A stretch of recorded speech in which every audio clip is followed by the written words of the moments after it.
ఎర్రచందనం స్మగ్లర్ సంగీత చటర్జీని చిత్తూరు పోలీసులు అరెస్ట్ చేశారు. కోల్కతాలో 15 రోజుల పాటు రెక్కీ నిర్వహించి మరీ అదుపులోకి తీసుకున్నారు. ఎయిర్ హోస్టెస్ గా ఉన్న సంగీత చటర్జీ రెడ్ స్మగ్లర్ లక్ష్మణ్ కు దగ్గరైంది. అప్పటి నుంచి ఎర్రచందనం స్మగ్లింగ్ తో పాటు హవాలా ద్వారా భారీగా నగదు మారుస్తున్నట్లు ఈమెపై అభియోగాలున్నాయి. కోల్కతాలో సంగీత నివాసంలో సోదాలు చేసిన పోలీసులు లాకర్స్ తెరిపించి నకిలీ తుపాకీ లైసెన్సులను స్వాధీనపరుచుకున్నారు. సంగీతను కోల్కతాలో అరెస్ట్ చేసి చిత్తూరుకు తీసుకొచ్చిన పోలీసులు విచారణలో రెడ్ స్మగ్లర్లతో పాటు నకిలీ తుపాకీ లైసెన్సుల రాకెట్ గుట్టు కూడా రట్టవుతుందని చెబుతున్నారు.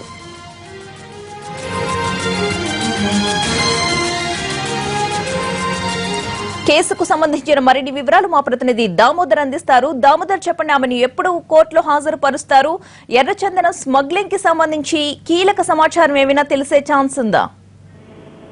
ప్రతిభ ఈ రోజు ఆమెను చిత్తూరు కోర్టులో హాజరుపరిచే అవకాశం ఉందని పోలీసులు అంటున్నారు. 10:30 సమయంలో చిత్తూరు కోర్టులో మెజిస్ట్రేట్ ముందర హాజరుపరిచారు. అంటే ఈ రోజు ఉగాది కావడం వల్ల సెలవు కావడంతో మెజిస్ట్రేట్ ఇంటి వద్దకు తీసుకెళ్లే అవకాశం ఉందని భావిస్తున్నారు. అయితే నిన్న రాత్రి ఆమెను కలకత్తా నుంచి నేరుగా చిత్తూరుకు తీసుకొచ్చారు. ఆమెను కోర్టులో ప్రొడ్యూస్ చేసిన తర్వాత మళ్ళా రిమాండ్ కి తీసుకునే అవకాశం ఉందని భావిస్తున్నారు. మొత్తం మీద 8 నెలల క్రితం నుంచి సాగించిన చిత్తూరు జిల్లా పోలీసుల వేట విజయవంతమైందని చెప్పొచ్చు. ముఖ్యంగా 2 సార్లు అక్కడ అరెస్ట్ చేయడానికి వెళ్లిన చిత్తూరు పోలీసులు ఆమె ముప్పు తిప్పలు పెట్టిందని చెప్పవచ్చు. ఒకసారి న్యాయవాదులు ఏకంగా పోలీసుల పైన దాడి చేశారు. అంతకుముందు మెజిస్ట్రేట్ వద్ద కలకత్తాలోని ఒక మెజిస్ట్రేట్ కోర్టులో హాజరుపరిచిన సందర్భంగా ఆమె 15 రోజుల పాటు తనకు ఆరోగ్యం బాగలేదని మిషతో తాత్కాలిక బెయిల్ తీసుకున్నారు అక్కడ. అయితే ఆ బెయిల్ 2 సార్లు పొడిగించారు. చివరకు ఏపీ పోలీసులు ఈ విషయంలో కలకత్తా పోలీసులు తాము సహకరించడం లేదంటూ కలకత్తా న్యాయ వ్యవస్థ మీదనే ఏకంగా కలకత్తా హైకోర్టులో ఫిల్ దాఖలు చేసిన పరిస్థితి ఏర్పడింది. హైకోర్టు ఫిల్ వెంటనే ఆమెను చిత్తూరు కోర్టులో లొంగిపోవాల్సిందంటూ ఆదేశాలు జారీ చేసిన నేపథ్యంలో ఆమె 6 నెలల పాటు అజ్ఞాతంలోకి వెళ్లిపోయింది.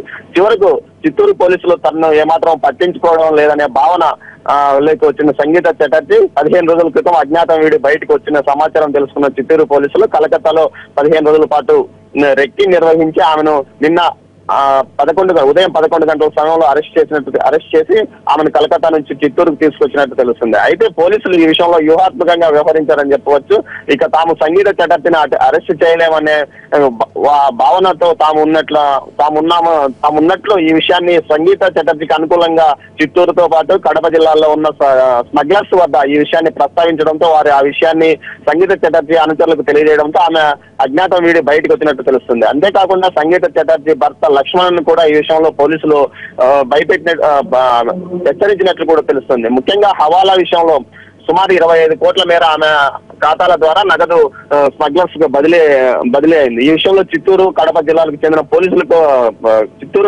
చెందిన స్మగ్లర్లకు నగదు అకౌంట్లకు కూడా నగదు బదిలీ అయిన నేపథ్యంలో వారిని కూడా పోలీసులు విచారిస్తున్నారు. మొత్తం మీద సంగీత చటర్జీ అరెస్ట్ తర్వాత మరింత మంది అరెస్ట్ అయ్యే అవకాశం ఉంది. ఇందులో వివిధ రాజకీయ పార్టీలకు సానుభూతి పరులుగా ఉన్న స్మగ్లర్లు కూడా అరెస్ట్ చేయడానికి తాము సిద్ధంగా ఉన్నామంటూ చిత్తూరు పోలీసులు తెలుపుతున్నారు. ప్రతిభ.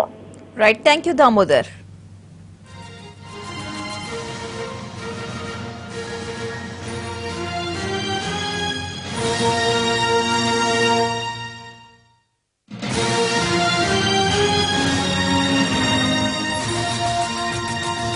ఎర్రచందనం స్మగ్లర్ సంగీత చటర్జీని చిత్తూరు పోలీసులు అరెస్ట్ చేశారు. కోల్కతాలో 15 రోజుల పాటు రెక్కీ నిర్వహించి మరీ అదుపులోకి తీసుకున్నారు. ఎయిర్ హోస్టెస్ గా ఉన్న సంగీత చటర్జీ రెడ్ స్మగ్లర్ లక్ష్మణ్ కు దగ్గరైంది. అప్పటి నుంచి ఎర్రచందనం స్మగ్లింగ్ తో పాటు హవాలా ద్వారా భారీగా నగదు మారుస్తున్నట్లు ఈమెపై అభియోగాలున్నాయి. కోల్కతాలో సంగీత నివాసంలో సోదాలు చేసిన పోలీసులు లాకర్స్ తెరిపించి నకిలీ తుపాకీ లైసెన్సులను కూడా స్వాధీనం చేసుకున్నారు.